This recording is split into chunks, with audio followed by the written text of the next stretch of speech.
Hello guys, welcome to our channel. ఇవాళ మనం చేయబోతున్నాం బాయిల్డ్ ఎగ్ ఫ్రై రెసిపీ. మనమైతే కూరగాయలు తరుక్కోవాలన్నమాట. దానికి ముందు ఎగ్ బాయిల్ చేసి పెట్టుకుందాం.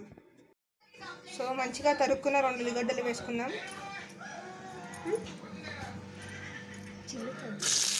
ఒక 5 నిమిషాలు 2 ఉల్లిగడ్డలు వేసాక కొంచెం ఉప్పు వేసుకొని కలుపుకున్న తర్వాత పసుపు అయితే వేసుకుందాం.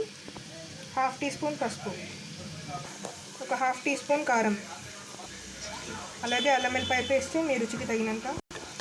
మసాలా అంతా పట్టేలాగా బాగా కలుపుకుందాం.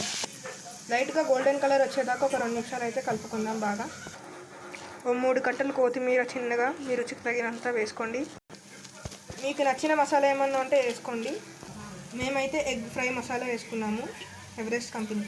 ఇప్పుడైతే ముక్కలు ముక్కలుగా తరుగుకున్న కొత్తిమీరని అయితే వేయబోతున్నాం. కొత్తిమీర వేసుకున్నాకైతే బాగా కలుపుకుందాం. గుడ్డునైతే 2 ముక్కలుగా కట్ చేసుకోవాలి. అలా 3 గుడ్లు కట్ చేసుకోవాలి. ఇప్పుడైతే 3 గుడ్లు కట్ చేసుకున్నాం కదా, హాఫ్ వాటిని అయితే మనం చేసుకున్న గ్రేవీలో వేసుకోవాలి. మంచి స్మెల్ అయితే వస్తుందన్నమాట. ఇలా వేసుకున్న తర్వాత బాగా అయితే కలుపుకుందాం.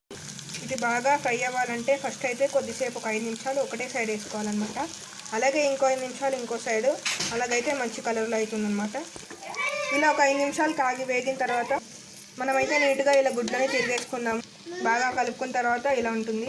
ఉల్లిగడ్డలు గుడ్డు అయితే మాడకుండా జెంటిల్గా అయితే కలిపేసుకుందాము. ఓ 5 నిమిషాలు మూత పెట్టి కవర్ చేసుకుందాం. 5 నిమిషాల తర్వాత మనమైతే మూత తీసి మంచిగా వేగిందా లేదా అని చూసి గుడ్లు అయితే తిరిగేసుకుందాము. ఒక 3 మినిట్స్ ఇలా సిమ్లో వేగాక, అలా ఓ 3 నిమిషాలు సిమ్లో ఫ్రై అయ్యాక మనమైతే ప్లేట్లో సర్వ్ చేసుకుందాం ఆఫ్ చేసి. మన టేస్టీ అయిన వేడి వేడి egg fry, boiled egg fry అయితే రెడీ అయిపోయింది. దీంట్లో పప్పులో చారులో చాలా బాగుంటుందన్నమాట. ట్రై చేసి చూడండి. అలాగే వీడియో నచ్చితేనైతే ఛానల్కి సబ్స్క్రైబ్ చేసుకోండి. అలాగే లైక్ కొట్టండి, షేర్ చేయడం మర్చిపోకండి. Bye bye.